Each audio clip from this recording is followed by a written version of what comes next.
Hai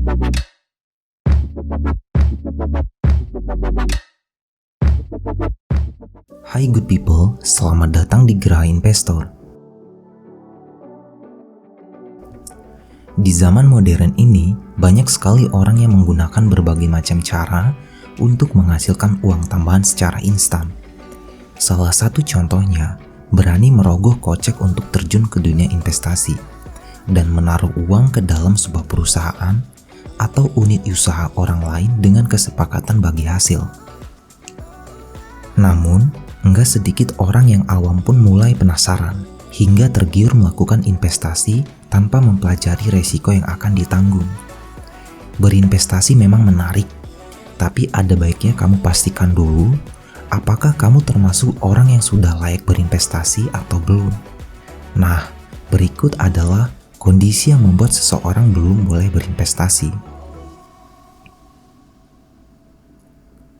Namun sebelum itu, pastikan Anda sudah mengklik tombol like, komen, share, dan juga tombol subscribe-nya.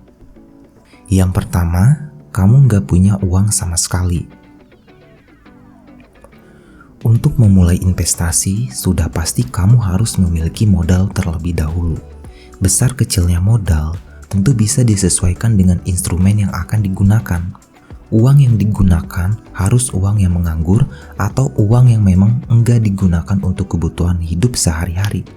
Jangan sampai kamu menggunakan uang kebutuhan pribadi untuk diinvestasikan ya. Lebih baik kamu menunggu atau mengumpulkan uang menganggur terlebih dahulu untuk berinvestasi di kemudian harinya. 2. Punya penghasilan tapi pas-pasan. Apakah kamu tertarik berinvestasi, tapi penghasilan pas-pasan alias hanya cukup untuk memenuhi kebutuhan sehari-hari? Nah, kondisi tersebut membuat kamu harus menunda terlebih dahulu keinginan untuk berinvestasi. Pasalnya, kebutuhan utama merupakan hal terpenting yang harus dipenuhi terlebih dahulu. Hindari menghabiskan uang untuk membeli barang yang cepat habis atau konsumtif. Paling enggak, sisihkan uang sedikit demi sedikit untuk berinvestasi. Akan sangat besar resikonya apabila kamu memaksakan investasi tapi punya penghasilan cuma numpang lewat dan enggan menyisihkan sebagian gajimu dan lebih senang menghabiskannya untuk kebutuhan pribadi. 3. Belum ada dana darurat. Kebanyakan orang ketika mendapatkan penghasilan akan langsung mengalokasikan dana tersebut pada investasi. Padahal, dana darurat juga termasuk hal penting yang harus diprioritaskan terlebih dahulu. Pastikan kamu sudah memiliki dana darurat, baru alokasikan budget untuk investasi. Meskipun uang yang dipakai adalah uang yang menganggur, sangat disarankan untuk memiliki dana darurat apabila investasi yang kamu lakukan ternyata berujung merugikan. Pastikan juga kamu sudah menyisihkan penghasilanmu untuk proteksi diri. Minimal jaminan kesehatan untuk menghindari kondisi yang enggak diinginkan. 4. Belum tahu tujuan jangka pendek hingga panjang.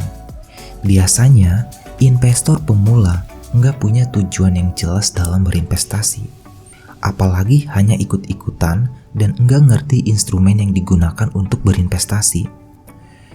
Memulai berinvestasi tentu memerlukan tujuan yang jelas, baik jangka pendek maupun jangka panjang.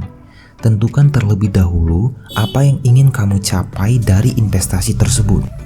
Hal seperti itu memang terkesan sepele, dan saking sepelenya, enggak sedikit orang-orang terbesit memikirkan ke depannya seperti apa, padahal hal tersebut sangat vital.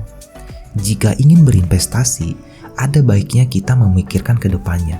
Seperti apa jika belum memiliki pemikiran seperti itu, sangat disarankan jangan terburu-buru untuk melakukan investasi hanya karena mengikuti tren terkini. 5. Pingin cepat kaya dalam waktu yang instan.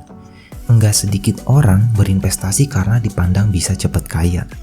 Padahal, untuk mendapatkan keuntungan yang berlipat tentu memerlukan proses. Cobalah pelajari terlebih dahulu jenis-jenis investasinya. Jangan sampai salah pilih dan kamu malah terjebak ke dalam investasi yang salah. 6. Enggak mau belajar lebih dalam seputar investasi. Yang gak kalah pentingnya adalah belajar lebih dalam mengenai investasi.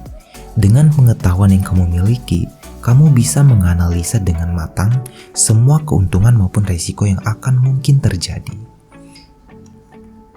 Sehingga kamu akan terhindar dari kerugian.